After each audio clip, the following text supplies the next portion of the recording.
Wildberries-ը ռուսական ծագմամբ խոշորագույն օնլայն մանրածախարևտրի հարթակներից է, որը հիմնադրվել է 2004 թվականին Տատյանա Բակալչուկի կողմից։ Այն ներկայումս գործում է մի քանի երկրներում, ներառյալ Ռուսաստան, Բելարուս, Ղազախստան, Ղырղызստան, Ուզբեկստան, Հայաստան և մի շարք եվրոպական երկրներ։ Wildberries-ը մուտք է գործել Հայաստան 2020 թվականին և այդ պահից սկսած սկսել է ակտիվորեն ընդլայնել իր վաճառքի և առաքման ցանցը։ Համաձայն Հայաստանի Հանրապետության պետական եկամուտների կողմից հրապարակված տվյալների 2023 թվականի հունվար-դեկտեմբերին պետական բյուջե է վճարվել ընկերության կողմից մոտ 26.5 միլիարդ դրամի հարկեր, որը 35 անգամ գերազանցել է 2022 թվականի ցուցանիշին։ 2024 թվականին առցանց առևտրի հարթակ Wildberries-ը հայտնվել է 8-րդ հորիզոնականում, վճարելով 21.3 միլիարդ դրամ հարկ։ 2025 թվականի առաջին եռամսյակում Wildberries-ը վճարել է 5.6 միլիարդ դրամ հարկ։ Նախորդ տարվա նույն ժամանակահատվածի համեմատ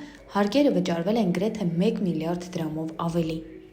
Հարկ է նշել, որ տնտեսվարողների մեծ մասը պնդում է, որ օնլայն առևտրի հարթակների պատճառով տուժել է իրենց առևտուրը, իսկ վաճառքները նվազել են։